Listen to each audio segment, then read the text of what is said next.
खुद पर विश्वास करना सबसे बड़ा साहस है और ये साहस करते रहें, है ना? तो सकारात्मक सोचिए और सकारात्मक रहें। चलिए आज का क्लास स्टार्ट करती हूँ मैं।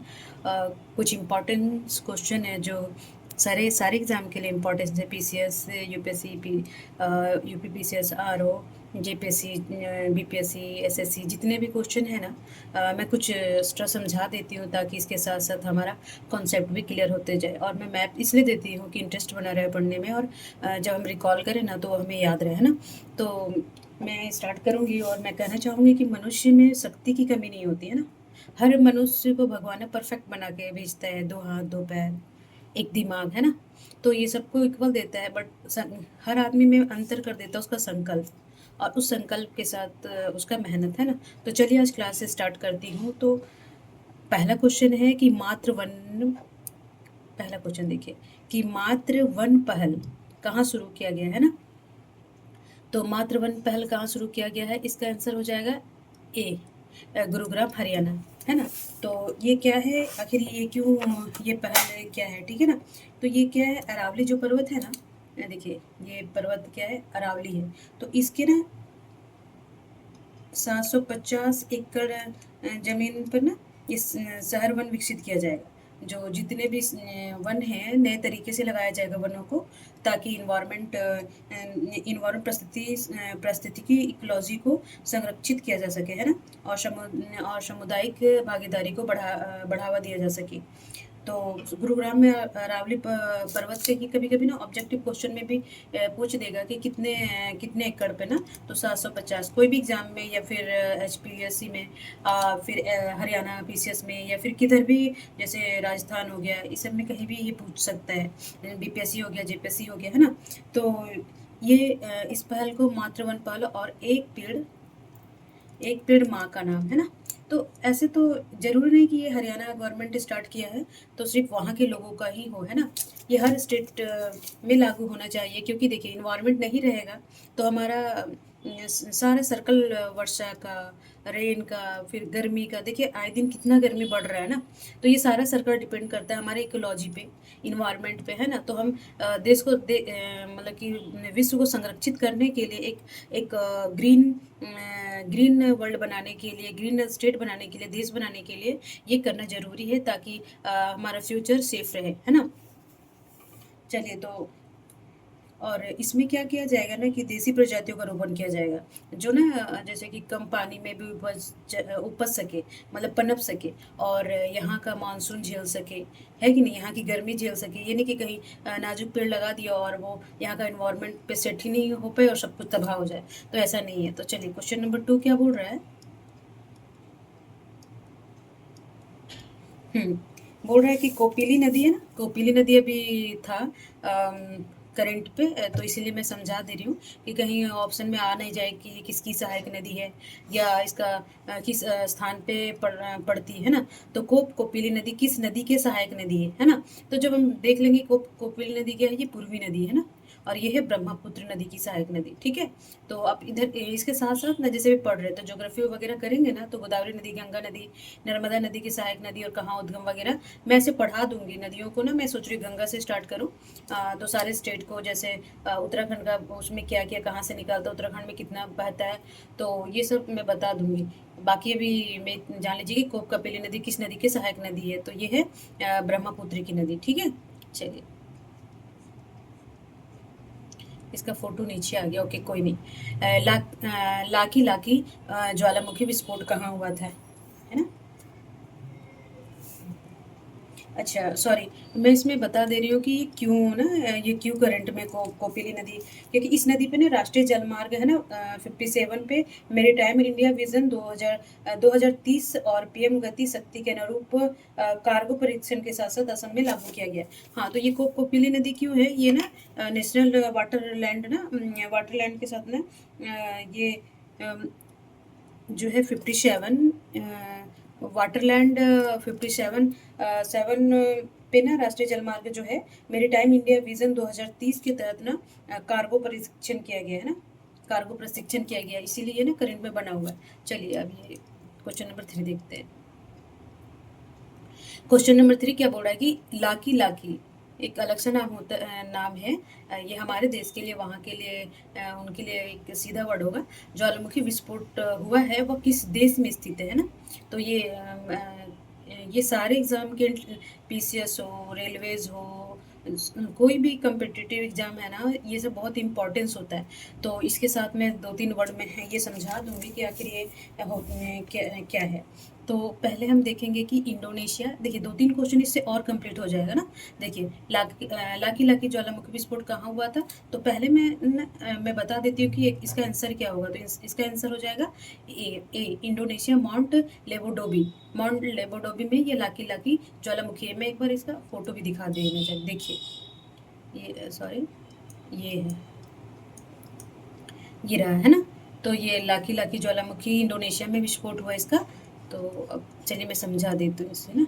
तो इंडोनेशिया, माउंट लेबोडोबी। अब ये ना पूछ के कि लाकी लाकी ज्वालामुखी कहाँ पे है, ये पूछ देगा ये किस माउंटेन में है, इंडोनेशिया के किस माउंटेन में उजागर हुआ है ना।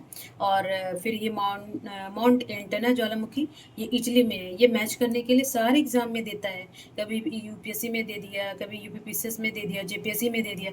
ये बहुत मैं सारे टॉपिक को धीरे धीरे मैं अलग अलग से ज्वालामुखी, देश के विदेश के अलग अलग कंट्री का ना एक एक करके बना दूंगी। अभी थोड़ा करंट का स्टार्ट कर रही हूँ, सोच रही हूँ कि धीरे धीरे मैं टॉपिक वाइज भी और बनाती चलूँ। ठीक है, जापान का माउंट एसो है, और भारत में नारकोंडम है, जो अंडमान निकोबार में है ना।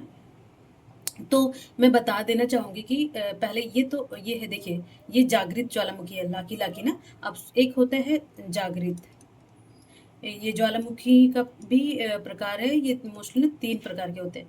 तो एक है जागृत, और एक होता है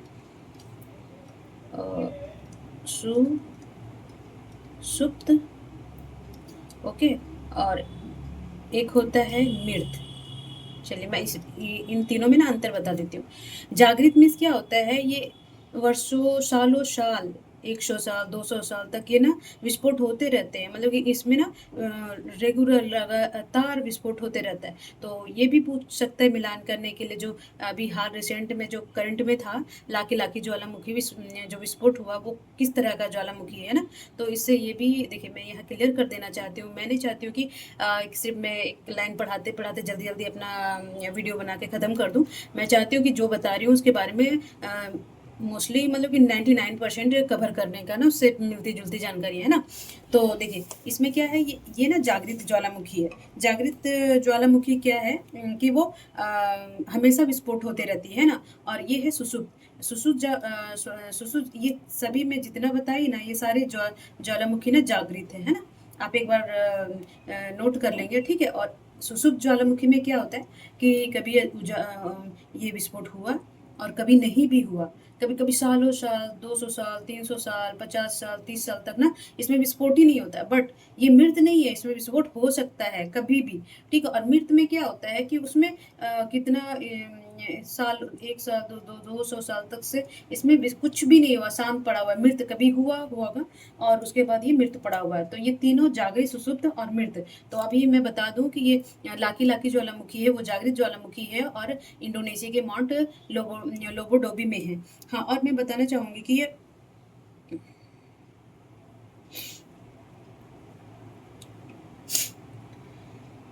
हाँ, अब ये लाकी लाकी ज्वालामुखी ना, इसकी गति बहुत अधिक है।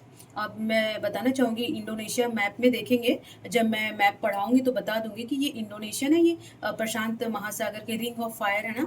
जैसे ये ना रिंग ऑफ फायर क्या है, मैं बता दूँ कि रिंग ऑफ फायर ना, ये प्रशांत महासागर का ज्वालामुखी रिंग है। मतलब चारों तरफ से ज्वालामुखी उजागर होती है ना, उसे रिंग ऑफ फायर कहते हैं। तो ये रिंग ऑफ फायर के अंतर्गत आने के कारण ना, ये इसका विस्फोट की गति बहुत अधिक है ना। चलिए अब हम आगे चलते हैं, ये देख लीजिए फिर से ना। ओके,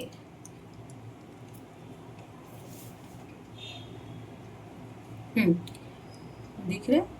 अच्छा, देखिए ये क्या है ना, थोड़ा सा ऊपर कर देती। ओके ओके, चलिए अब दिख रहा है। ओके, तो क्वेश्चन नंबर 4 बोल रहा है कि भारत सी, अब ऐसे भी लिख सकते हैं ना, 295, और ऐसे भी लिख सकते हैं, ठीक है। तो भारत सी 295 परिवहन विमान है ना, ये परिवहन विमान है, ठीक है। की आखिरी बेड़ा और पहले खरीद चुका है भारत, तो इसकी आखिरी बेड़ा किस देश से खरीदा है ना? तो ये किस देश से? फ्रांस। अभी देखिए इसमें कंफ्यूज करता है ना, क्योंकि भारत आए दिन फ्रांस से खरीदते रहता है, रूस से खरीदते रहता है, बट नहीं, ये कहाँ से खरीदा गया है? ये स्पेन से खरीदा गया है। ये ध्यान रखिएगा, इंपॉर्टेंस क्वेश्चन है। अब इसका फिगर देख लीजिए, याद रहेगा कि ये C-295 जो परिवहन विमान है वो कैसा है, काफ़ी सुंदर लग रहा है कलर भी। तो India receive Airbus C-295 from Spain, है ना। चलिए मैं पहले ये शारदा लिपि का ना ये दिखा देती हूँ, एक बार ना देख ले कैसी लिखावट होती है ना इसकी। हम्म अब देखिए, ये क्वेश्चन नंबर 5 क्या बोल रहा है कि शारदा लिपि कहाँ की लिपि है ना। तो अब देख ले होंगे ना उसको लिखावट कैसे, तो आसपास से राजस्थान से जा रहा होगा या जम्मू कश्मीर से। तो इसका आंसर मैं बता दूं, इसका आंसर हो गया सी, जम्मू कश्मीर, है ना। तमिलनाडु नहीं है, केरल नहीं है, और ये राजस्थान भी नहीं है, तो ये जम्मू कश्मीर का लिपि है। अभी एक सम्मेलन हुआ था, इसी वजह से ये पहली बार शारदा लिपि पर आधारित प्रदर्शनी चिनार पुस्तक महोत्सव के दौरान किया गया था, क्योंकि ना इस पहली बार जो शारदा लिपि है ना, एक तो देवनागरी लिपि है जो हम लोग और रोमन इंग्लिश जो लिखते हैं ना, तो ये है शारदा लिपि जो इससे इससे ना पहली बार शारदा लिपि पर आधारित प्रदर्शनी चिनार महोत्सव में, पुस्तक महोत्सव में हुआ था, इसीलिए ये करंट पे बनी हुई है कि शारदा लिपि कहाँ की लिपि है। तो शारदा लिपि कहाँ की लिपि है? जम्मू कश्मीर की। और देखिए ये ना जम्मू कश्मीर यहाँ हो गया, ठीक है, ये जम्मू कश्मीर और ये लद्दाख हो गया, ये हिमाचल प्रदेश हो गया, और ये पंजाब हो गया, है ना। तो ये कहाँ कहाँ पे फैला हुआ है ये लिपि ना, देखिए ये सब पूरा क्षेत्र में ना, ये पूरे पूरे एरिया पे ना ये लिपि फैला हुआ है, शारदा लिपि, ठीक है। ये जम्मू कश्मीर का लिपि तो है ही, ये लद्दाख में ही होगा, और फिर पंजाब में और हिमाचल प्रदेश में भी इस लिपि का प्रसार हुआ है, मतलब कि वहाँ लिखावट है, आप देख ले, ठीक है। ओके, अब क्वेश्चन नंबर 6 देखते हैं। मैं थोड़ा दिखा देती हूँ आपको ना।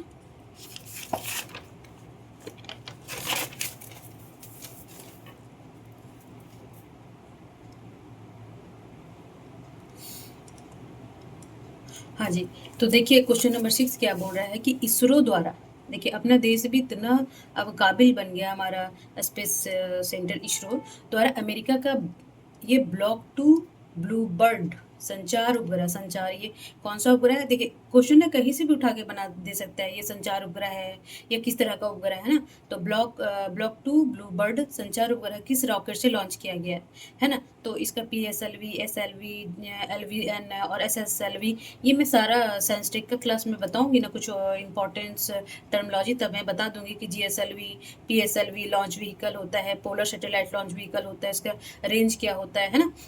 ये तो अब पहले ये देख लीजिए कि ये ना जो ब्लॉक 2 ब्लूबर्ड संचार उपग्रह किस रॉकेट से लॉन्च किया गया है ना। तो इसका आंसर हो जाएगा बी, ठीक है। तो इसका आंसर क्या होगा? GSLV MEC 3, है ना। MEC 3 को ना ऐसे भी लिखते हैं, MKE और ये रोमन वाला ना, तो ऐसे भी लिखते हैं। चलिए ठीक है, तो ये ना ये भारत का सबसे भारी लॉन्च व्हीकल है ना। अब क्वेश्चन नंबर 7 देखेंगे, देख रहे हैं आप लोग को? हाँ ठीक है। तो ऑपरेशन मुस्कान 11, ये 11 ना आप ऐसे लिखेंगे तो ज़्यादा सही है, ठीक है। तो ऑपरेशन मुस्कान 11 अभियान किस राज्य सरकार द्वारा चलाया जा रहा है ना। तो ये पहले गुरुग्राम दिल्ली में भी चलाया गया है, तो अभी अभी ये रिसेंट में कहाँ चलाया जा रहा है? ये पहले मैं देख लूँगी कि ये कितने माह, ये ना 1 माह का अभियान है, ठीक है। और ये कहाँ का अभियान है? तो ये है, आंसर ये होगा तेलंगाना, है ना। तेलंगाना राज्य का है, और ये इसलिए क्योंकि जो बच्चे ना गुमशुदा बच्चे बाल श्रम में जो संलिप्त है, उसके लिए ना मतलब कि जो शोषित है, संलिप्त तो नहीं बोलेंगे, वो गलत वर्ड के लिए यूज़ होता है सेंस में। तो बोलेंगे कि ऑपरेशन मुस्कान 11 अभियान किस राज्य सरकार द्वारा चलाया जा रहा है? तो ये तेलंगाना सरकार द्वारा चलाया जा रहा है। और क्यों? क्योंकि कुछ गुमशुदा बच्चों को रिकवर रेस्क्यू करने के लिए, और जो बाल श्रम से शोषित है उनको उनको आर्थिक सहायता देने के लिए, उन्हें सुरक्षित रखने के लिए 1 माह का अभियान तेलंगाना सरकार द्वारा चलाया जा रहा है ना। चलिए अब क्वेश्चन नंबर और एक है इधर, अच्छा ओके 9 तक है ना। चलिए कोई नहीं, देखिए जल्दी जल्दी हो जाता है। और हाँ, मैं कहना चाहूँगी ना कि देखिए आज कंपटीशन या फिर बहुत हार्ड पेपर आता है, ऐसा कुछ नहीं है ना। आजकल पार पाना बहुत मैं तो कहना नहीं चाहूँगी, देखिए सच पर सही है ये कि आजकल एजुकेशन ना, मैं बोली वेनरेबल है। जो स्टूडेंट है ना, कॉम्पिटिटिव एग्जामिनेशन के जो बच्चे हैं, आज सबसे ज़्यादा वेनरेबल है, SC ST से सबसे ज़्यादा। उन्हें किस तरह से प्रताड़ित होना पड़ता है अपने टाइम पीरियड स्टडी पीरियड में। वो शुरू बच्चे नहीं, जब आप 1-2 साल 3 साल, भगवान ना करे ये कोई कर इतना टाइम ले किसी से हो, बट जो वो टाइम झेलते हैं ना, तो मैं कहूँगी कि बस एक बार जी जान लगा के ना पढ़ जाइए। चाहे इधर उधर डिस्ट्रक्शन वगैरह ना थोड़ा सा बर्दाश्त करें, और एक बार जी जान लगा के पढ़ जाएं, और एक बार हो जाने के बाद ना नौकरी फिर बहुत आसान हो जाता है ज़िंदगी। सबसे पहले तानों से छुटकारा मिलेगा, एक अपना इकोनॉमिकली भी ठीक हो जाएंगे, घर के लिए, खुद के लिए, है ना। चलिए कोई नहीं, आगे बढ़ते हैं। क्वेश्चन नंबर 8 है होप मिशन मानव बाहरी ग्रह इन्वेंशन मिशन को कहाँ शुरू किया गया है ना। देख लीजिए, ये है हमारा होप मिशन, है ना। ठीक है, तो ये पहले हम देख लेंगे कि ये कहाँ शुरू किया गया है। तो ये किया गया है स्पीति घाटी नहीं, चादन, लद्दाख, पोंगजिल नहीं, इसका ऑप्शन हो जाएगा डी, तोशोकर वैली, लद्दाख में, है ना। तो ये क्यों, किसके सहयोग से? ये इसरो और बेंगलुरु स्थित कंपनी ना प्रोटोप्लैनेट्स के बीच में, ये अकेले नहीं कर रहा है इसरो, ये अपना देश का प्लान है होप मिशन, तो ये कर रहा है इसरो, ठीक है। और एक बेंगलुरु स्थित है प्रोटो प्लेनेट्स ना, प्रोटो प्लेनेट, ये 2 कंपनियां ना आपस में मिलके इस प्रोजेक्ट को बना रहे हैं, ताकि अब इसका रीज़न भी तो होगा ना कि भविष्य में मानवयुक्त अंतरिक्ष मिशनों को तैयार करना। इनका क्या उद्देश्य है कि ताकि जो भविष्य में है मानवयुक्त मिशनों को ना अंतरिक्ष में भेजने के से रिलेटेड कार्य कर सके। इसलिए होप मिशन वहाँ स्थापित करके वहाँ ये विकास कर रहे हैं, कुछ मतलब कि टेक्नोलॉजी वगैरह को ना विकसित कर रहे हैं। ओके, चलिए, ये तो इंटरेस्टिंग टॉपिक होता है, मतलब सारी लड़कों के लिए, और लड़कियों को तो कम ही इंटरेस्ट आता है ये सब में, मैच वैच में, पर मुझे तो था। चलिए कोई बात नहीं। तो ये क्वेश्चन, ये बुक्स देख लीजिएगा, the rise of the hitman, the Rohit Sharma story, है ना।